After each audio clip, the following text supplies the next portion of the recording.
오늘 저는 본문 말씀을 가지고 삶의 예배라는 제목으로 하나님 말씀을 잠시 나누겠습니다. 한국 영화를 이렇게 보다 보면 제가 영화를 좋아하거든요. 한국 영화도 좋아합니다. 영화를 보다 보면은 가끔 이렇게 화가 날 때가 있어요. 거룩한 그런 분해라 그럴까요? 왜 그러냐면은 이렇게 보통 악역들 있잖아요. 악역. 그 악역들이 교회를 다녀요. 그 영화에서 그렇게 표현되어 있는 거예요. 예를 들어 베테랑이라는 영화가 있었어요. 1000만 관객을 돌파한 아주 재밌는 영화였죠. 아주 속이 시원한 그런 영화예요. 근데 그 영화에 보면은 그 악덕 기업주가 새벽 기도를 해요. 그런 뉘앙스의 장면이 있어요. 저는 그 장면이 저에게 굉장히 자극이 됐어요. 화가 났어요. 감독이 전화번호를 안다면 전화해가지고 아니 왜 그런 장면을 집어넣냐고 항의를 하고 싶더라고요. 황해란 영화를 보셨나요? 조선족의 삶의 애환에 대한 그런 영화죠. 그 영화에 보면은요, 악역이 등장하는데 버스 회사의 사장이에요. 그런데 이게 그냥 사장이 아니라 이 사람이 조폭이에요. 조폭 수준의 아주 악한 사람이에요. 자기의 이익을 위해서는 폭력을 서슴지 않는 그런 악역이 등장하는데 이 사람이 주일날 예배드리는 장면이 등장해요. 그 장면을 보면서 정말 화가 났습니다. 저는 그렇게 생각해요. 그런 영화 불매운동 해야 됩니다. 그리고 목회자들이 전화해야 돼요. 영화 제작사에. 아니 그럴 수도 있겠죠.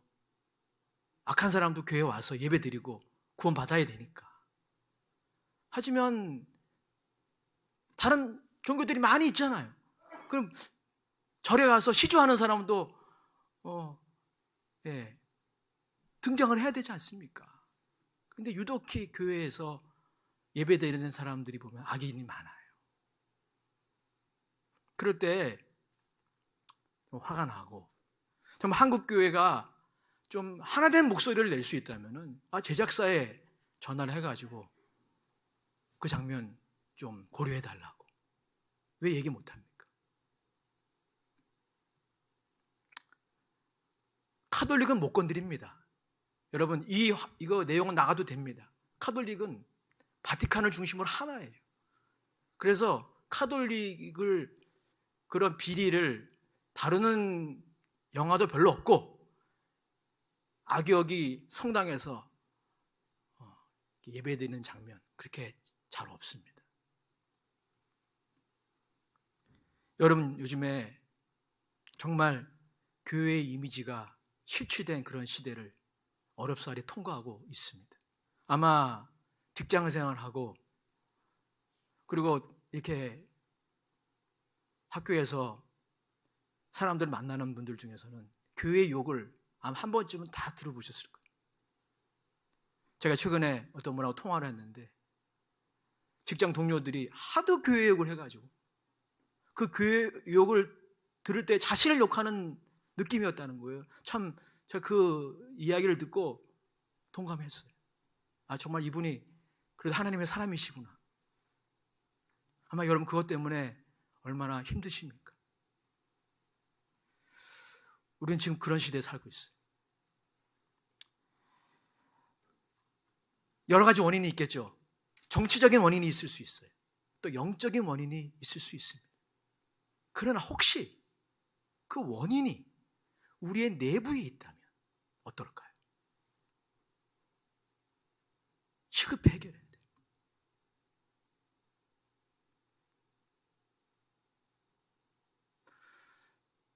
여러 가지 원인의 해석이 가능하겠지만 우리는 성경을 통해서 우리의 이 명예가 이 땅에 떨어지고 교회의 이 명예가 땅에 떨어지게 된 이 원인, 이 내적인 원인 한 가지를 성경을 통해서 발견할 수가 있습니다. 에레미야 7장에 보면 에레미야 선지자의 외침이 등장해요. 에레미야 선지자는 남유다 왕국이 망하기 직전에 활동했던 예언자였습니다. 남왕국 유다 왜 망했습니까? 예배를 안 드려서 망한 게 아니에요.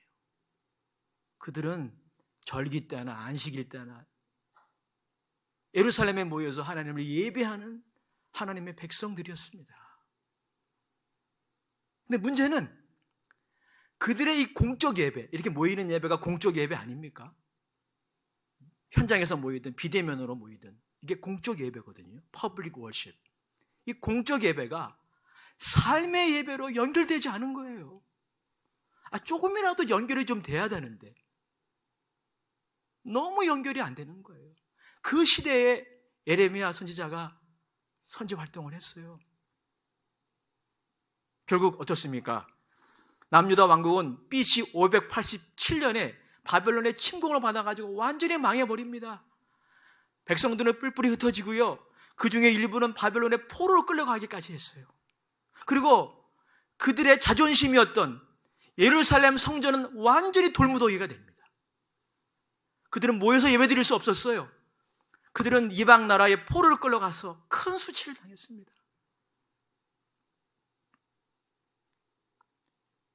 그들의 그러한 비참한 결론의 원인이 뭡니까? 그들의 공적 예배가 삶의 예배로 이어지지 않은 거예요. 에레미야 선지자가 어느 날 안식일에 성전에 예배드리러 오는 사람들 앞에서, 그 성전 앞에서 외칩니다. 그 외침을 제가 읽어드릴게요. 그게 에레미야서 7장 9절 이하에 나옵니다. 이렇게 말씀하고 있습니다.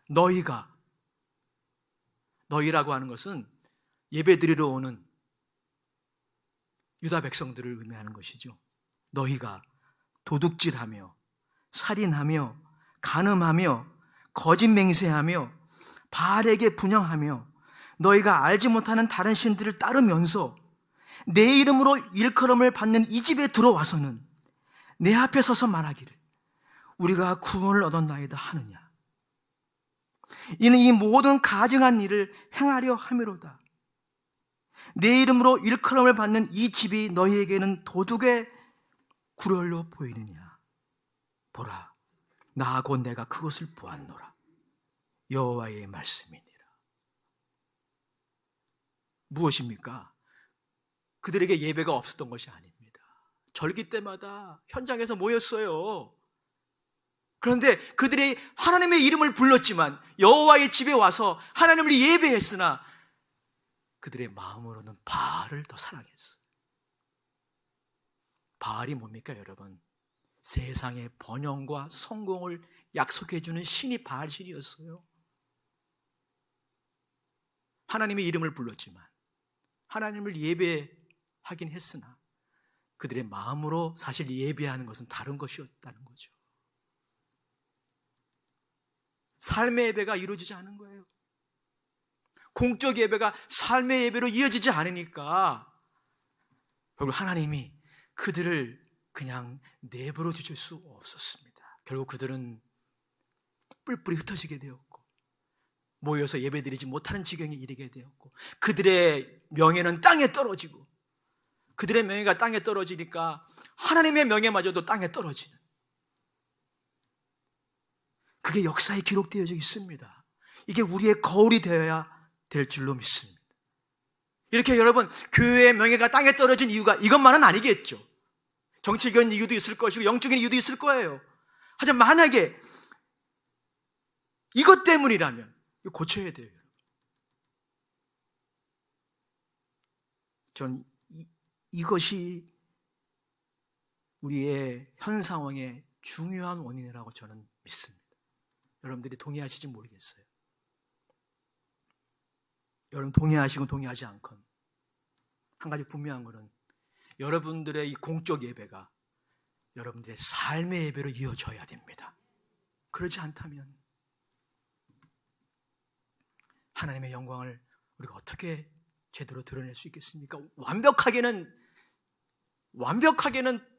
연결되지 못하더라도 흉내라도 내야죠.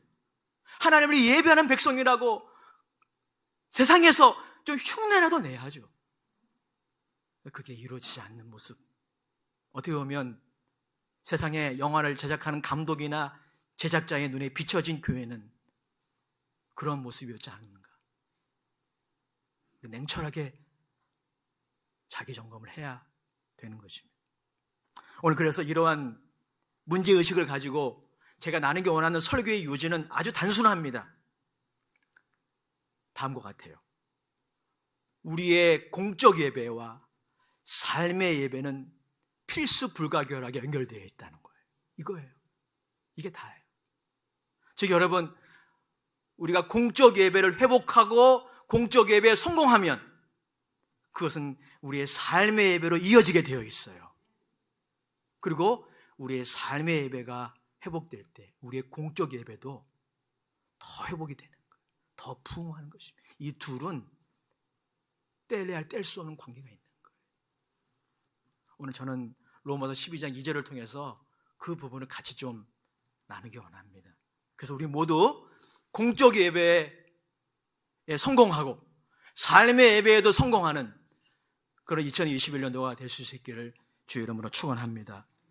로마서 12장 2절 말씀 같이 한번 읽어보겠습니다. 시작. 너희는 이 세대를 본받지 말고 오직 마음을 새롭게 함으로 변화를 받아 하나님의 선하시고 기뻐하시고 온전하신 뜻이 무엇인지 분별하도록 하라. 오늘 본문 2절은 삶의 예배를 회복하는 두 가지 길을 제시하고 있어요. 첫 번째는 부정입니다. 두 번째는 긍정이에요. 자, 첫 번째, 우리가 무엇을 부정해야 할까요? 무엇을 거절해야 할까요? 무엇을 따르지 말아야 할까요? 이게 먼저 삶의 예배를 위해 있어야 된다는 것이죠. 그게 뭐냐면 바로 이 세대를 본받는 것입니다. 바울이 이렇게 말하고 있어요. 너희는 이 세대를 본받지 말고 라고 말하고 있습니다. 여기서 이 세대라고 하는 것은 영어로 The pattern of the world 라는 단어인데요. 여러분 이 단어를 오해하지 마시기 바랍니다. 이 세대를 본받지 말라고 해서 예수 믿는 사람이나 안 믿는 사람이나 세상이나 교회에 공통적으로 적용되는 도덕률을 지키지 말라, 그런 말씀이 아닙니다. 가끔 그리스도인 중에서 그렇게 이 본문을 잘못 이해하는 분들이 계셔요. 여러분, 세상이나 교회에 공통적으로 적용되는 하나님이 우리에게 주신 일반 은총이라 그러죠. 도덕률이 있어요. 예를 들어서 공중도덕을 지켜야 됩니다. 부모에게 효도해야 돼요. 마스크 써야 돼요. 마스크를 쓰고 안 쓰고는 내가 이 정권을 지지하느냐 지지하지 않느냐와 전혀 무관한 거예요. 뭐 전혀라고는 글쎄요 말씀드릴 수 없을지 모르겠지만 그건 공중도덕이에요. 여러분 이거는 예수 믿는 사람이나 안 믿는 사람이나 지켜야 되는 거예요. 오늘 그것을 본받지 말라는 말이 아닙니다. 이 세대를 본받지 말라고 한 것은 하나님을 마음과 생각에 모시지 않은 사람들의 가치체계, 신념체계, 생활 양식을 따르지 말라는 거예요. 그게 있어요. 우리 예수 믿기 전에 그 양식대로 살아왔잖아요. 그 패턴대로 하나님 없이 하나님을 마음의 주님으로 모시지 않고 하나님을 내 생각에 모시지 않고 살아가는 사람들의 가치 체계가 있고요, 신념 체계가 있고요, 행동 양식이 있어요. 그것을 거절할 수 있어야 돼요. 그것을 복사하기 위해서 어떤 것을 복사하듯이 복사하지 말라는 거예요. 그게 바로 본문의 내용입니다. 그거에 대해서 노라고 할 수 있어야 되고 따르지 말아야 돼요. 그게 삶의 예배에 회복되기 위해서 우리의 삶에 있어야 되는 것입니다. 그러면 여러분, 하나님을 마음에 모시지 않고 생각 속에 모시지 않고 살아가는 사람들의 가치체계와 신념체계에는 어떤 것들이 있을까요? 여러 가지가 있을 수 있을 거예요. 물질 만능주의, 예를 들어 또 외모 중심주의, 또 쾌락주의, 뭐 기타 등등. 이 시간 다 논할 수 없어요. 그런데 하나님이 그 마음과 생각에 없는 그러한 사람들의 가치체계와 신념체계가 여러 가지 종류가 있지만 공통적인 본질이 있어요. 그게 바로 에베소서 2장 2절 3절입니다. 우리 화면을 통해 같이 한번 읽어보도록 하겠습니다. 에베소서 2장 2절 3절이에요. 시작. 그때 너희는 그 가운데에서 행하여 이 세상 풍조를 따르고 공중의 권세 잡은 자를 따랐으니 곧 지금 불순종의 아들들 가운데에서 역사하는 영이라. 전에는 우리도 다 그 가운데에서 우리 육체의 욕심을 따라 지내며 육체와 마음에 원하는 것을 하여 다른 이들과 같이 본질상 진노의 자녀이었더니. 오늘 3절에 보면 이런 말씀이 있죠. 육체의 욕심을 따라 지내며 육체와 마음에 원하는 것을 하는 것. 이게 바로 이 세상 풍조라는 거예요. 그게 우리가 본받지 말아야 할, 우리가 따르지 말아야 할 이 세대의 의미예요. 하나님이 그 마음과 생각이 없기 때문에 사람들이 육체의 욕심을 따라 지낼 수밖에 없는 겁니다. 그 육체의 잘못된 욕심을 제어할 만한 장치가 없는 거예요. 이 자기 중심성, 자기의 육체가 원하는 것, 자기의 마음이 원하는 대로 살아가는 이것이 바로 이 세상의 풍조예요. 그것을 거절하라, 본받지 말라 말씀하고 있습니다. 여러분 오해하지 마십시오. 여기서 말하는 육체의 욕심이라고 하는 것은 우리의 생리적인 욕구, 건전한 욕구를 말하는 게 아닙니다.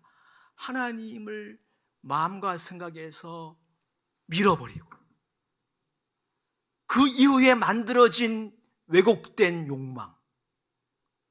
참 신기하죠. 인간이 이런 존재거든요.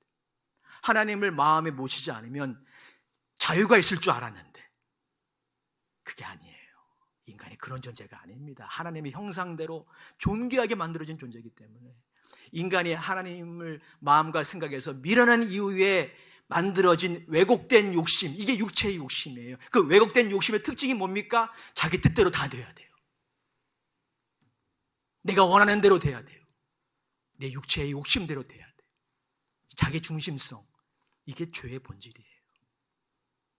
그런데 거기에 행복이 없다는 거예요. 자기 중심성에는 행복이 없어요. 이것 때문에 갈등이 계속되는 겁니다. 왜? 사람들이 다 자기 육체가 원하는 대로, 마음이 원하는 대로 살려고 하기 때문에 민족과 민족 사이의 갈등, 국가와 국가 사이의 갈등, 개인의 갈등이 잠시 봉합이 되는 것뿐이지 근본적으로 해결이 안 되는 겁니다. 유인이 해결 못해요, 여러분. 이게 여러분 이 세상 풍조예요. 예수 그리스도를 믿는 사람들은 전에 이렇게 살아왔습니다. 예수 믿기 전에 이렇게 살아왔어요. 이 세상 풍조를 따랐어요. 하지만 이제 구원받은 하나님의 백성들은 다르게 살아야 됩니다. 이 세상 풍조를 분별했다면 거절할 수 있어야 돼요. 노라고 말할 수 있어야 돼요. 착한 컴플렉스에 빠져가지고 거절 못하는 그런 그리스도에 대해서는 안 됩니다. 이 세상 풍조에 대해서는 단호해야 돼. 거절해야 돼. 싸워야 됩니다. 그것이 여러분 삶의 예배가 회복되기 위해서 우리에게 필요한 것입니다. 두 번째, 여러분 우리가 부정만이 아니라 긍정해야 될 것이 있어요. 삶의 예배가 회복되기 위해서, 우리의 삶이 하나님을 향한 예배가 되기 위해서 긍정해야 될 것도 있습니다. 로마서 12장 2절을 다시 한번 읽어보겠습니다. 시작. 너희는 이 세대를 본받지 말고 오직 마음을 새롭게 함으로 변화를 받아 하나님의 선하시고 기뻐하시고 온전하신 뜻이 무엇인지를 분별하도록 하라. 할렐루야. 무엇을 긍정해야 될까요? 하나님의 선하시고 기뻐하시고 온전하신 뜻을 긍정하고 그것을 따라가야 돼요. 그래서 여러분 예배의 노른자위라는 단어가 있어요. 예배의 중심이라는 단어가 있어요. 목적이 이끄는 사람의 저자 릭 워렌이 자신의 책에서 이 예배의 노른자위, 예배의 중심부가 있는데 그게 바로 뭐냐면 submission, 순종이라고 정의했어요. 맞는 정의입니다. 예배 드릴 때 찬양팀도 있고 설교도 있고 예물을 드리는 헌신도 있지만 예배의 한복판에는 무엇이 있냐면 순종이 있는 거예요. 내 육체가 원하는 게 있고 내 마음이, 내 생각이 뜻하는 바가 있지만 하나님의 선하시고 기뻐하시고 온전하신 뜻을 분별하고 거기에 순종하는 것, 이게 예배의 정신이에요. 예배의 노른자유예요.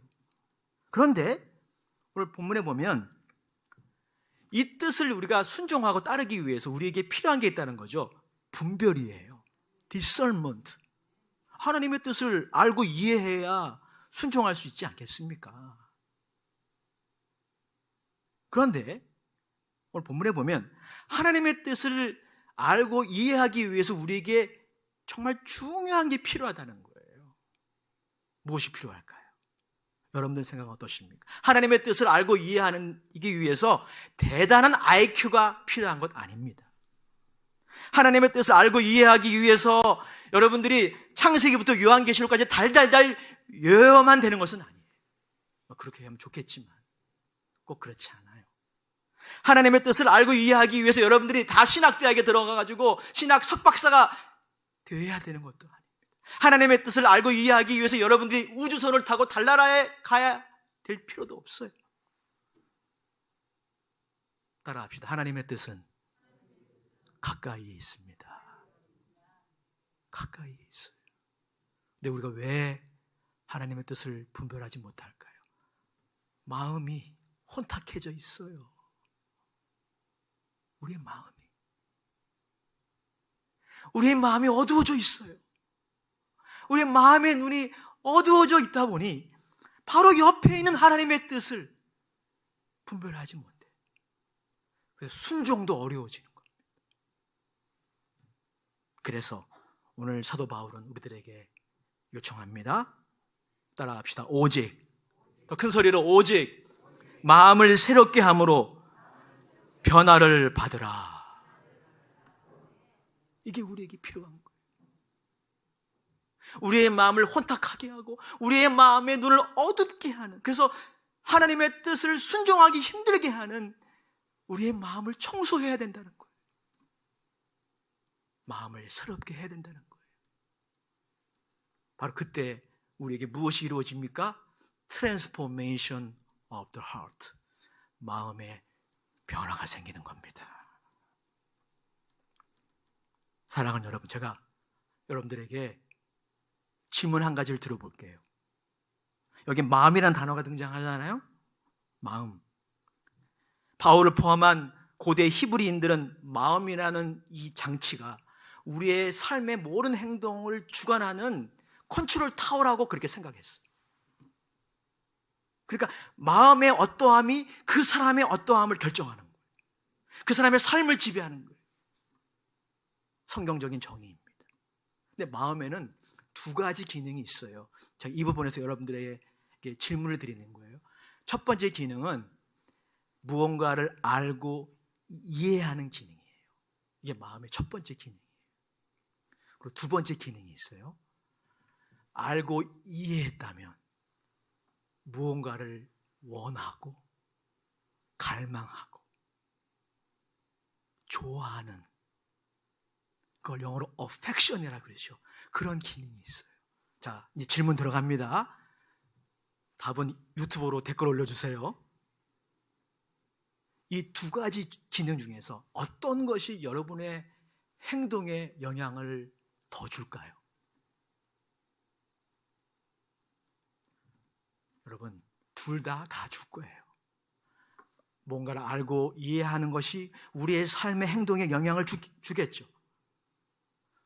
그리고 뭔가를 좋아하고 뭔가를 갈망하고 뭔가를 사랑하는 것이 우리의 삶에 또한 영향을 주겠죠. 둘 다 영향을 주는데 좀 더 주는 기능이 있다면 두 번째. 여러분, 한번 여러분의 생각을 사용해서 여러분의 삶을 반추해 보십시오.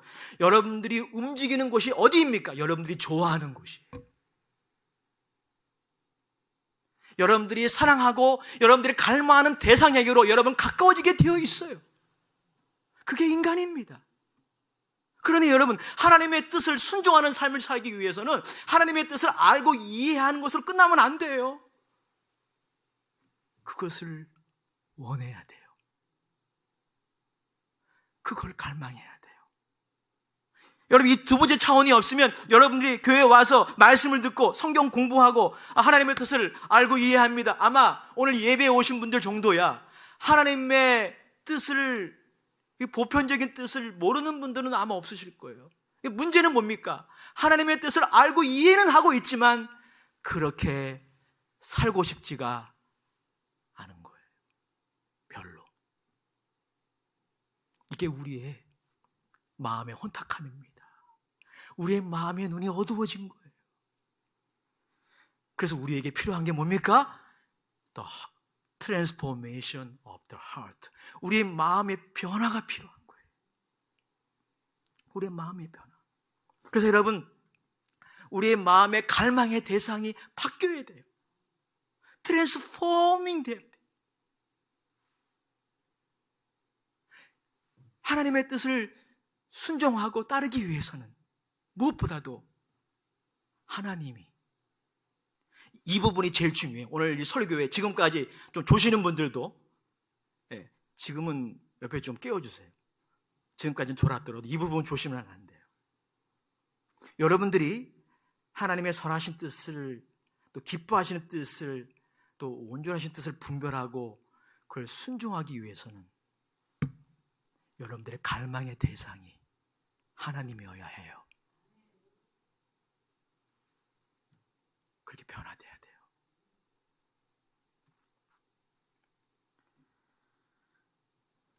예기치 못한 기쁨이라는 책이 있어요. C.S. 루이스가 자기의 회심 이야기를 기록한 책이에요.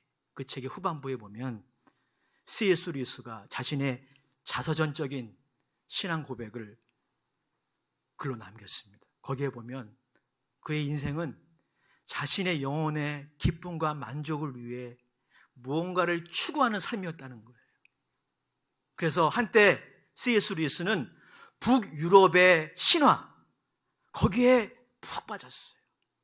거기에 영혼의 만족과 기쁨이 있다라고 믿었던 거죠. 좀 고급스러운 분이죠, 그죠? 보통 사람들은 자신의 영혼의 만족을 위해서 뭘 추구합니까? 부를 추구하고 사람들의 인정을 추구하고 사랑을 추구하고 이러잖아요. 근데 그분이 좀 고급스러운 분이야. 그래서 북유럽의 신화들을 탐구하고 학자들과 연구하는 일에 골몰했어요.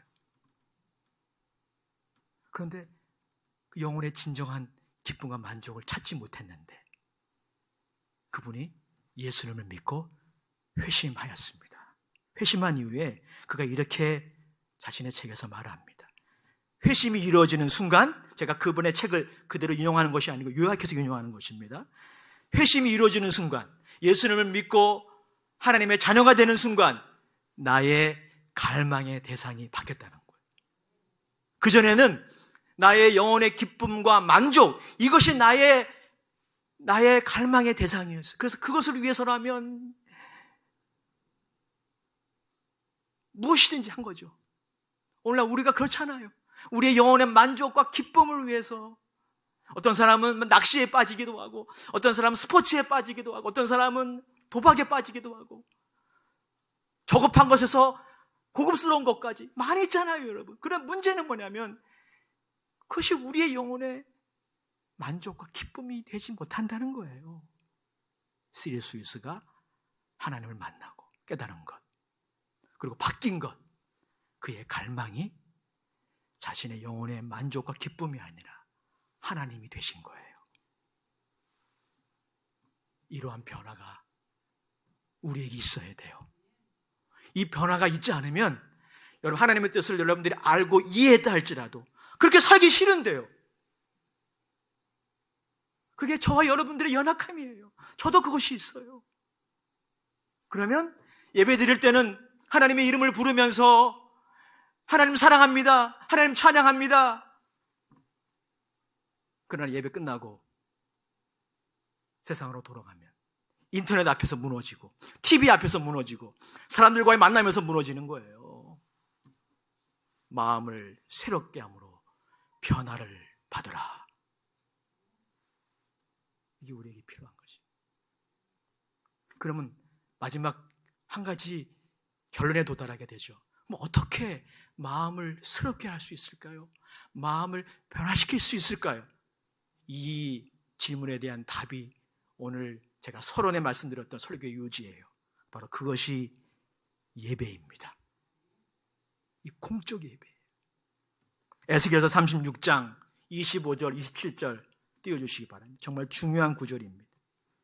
우리의 마음을 새롭게 하고 우리의 마음을 변화시켜서 하나님이 심지어 우리의 영혼의 만족과 우리의 영혼의 기쁨보다 하나님을 더 갈망하는 이러한 변화, 이 혁신적인 변화.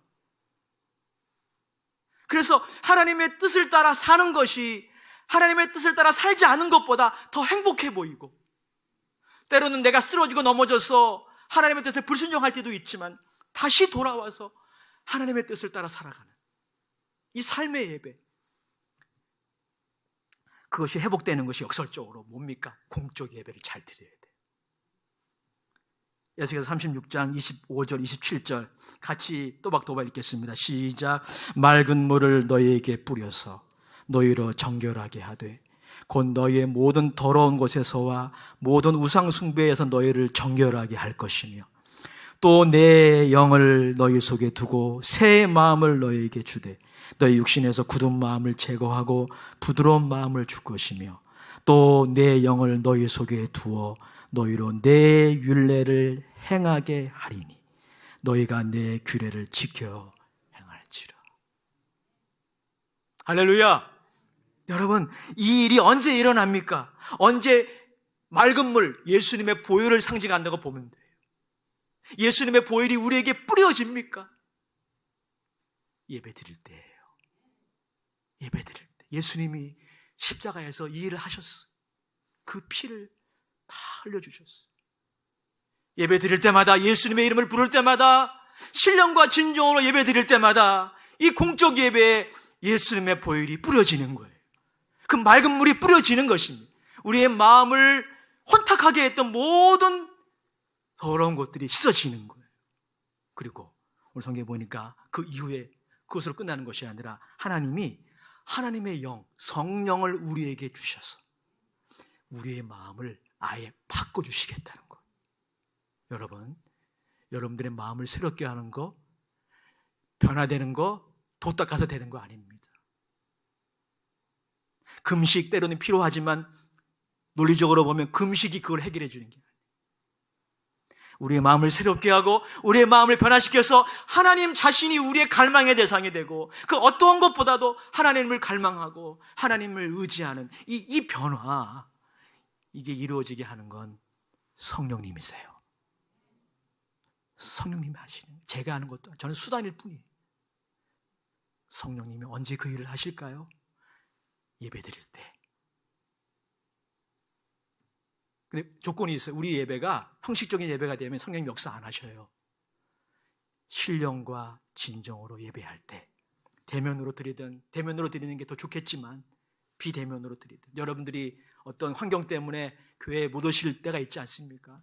습관되면 안 되겠지만 여하튼 어디서 예배를 드리든 신령과 진정으로 예배 드릴 때 성령님은 그곳에 역사하시고 그곳에서 맑은 물이 뿌려질 것이고 여러분의 마음을 혼탁해 하는 모든 것들이 다 떠나갈 것이고 여러분들의 마음은 변화될 거예요. 이러한 변화가 우리에게 있을 때 하나님의 선하시고 기뻐하시고 온전하신 뜻을 우리가 분별하게 되고 그리고 그 뜻을 이루기 위해 노력하게 될 때 삶의 예배가, 이 예배당에서만의 예배가 아니라 삶의 예배가 회복될 줄로 믿습니다. 코로나19는 하나님의 그 사인이에요. 이제 너희들 공적 예배 지금까지 잘 드렸다. 이게 필요 없다는 게 아니라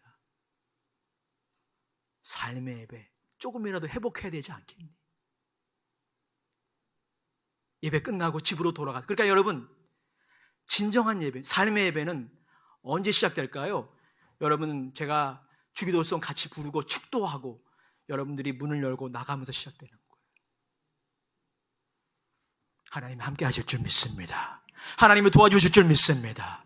오늘 이 공예배 가운데 거하신 성령께서 여러분의 삶의 그 삶의 예배를 드리려고 하는 여러분들의 그 삶의 순간순간마다 도와주실 줄 전 믿어요. 확신합니다. 그 하나님 의지하시고 삶의 예배 회복하셔서 정말 2021년도에 비록 땅에 떨어졌지만 다시 하나님이 교회의 명예를 회복시키시고 하나님의 명예를 회복시키시리라 저는 확신합니다. 그러한 도구들이 되실 수 있기를 주의 이름으로 축원합니다. 아버지 하나님, 우리의 삶의 예배가 부족했다면 다시 돌아보며 회복하게 하여 주시옵소서. 예수님의 이름으로 기도드립니다. 아멘. 찬송가 210장, 새 찬송가 421장.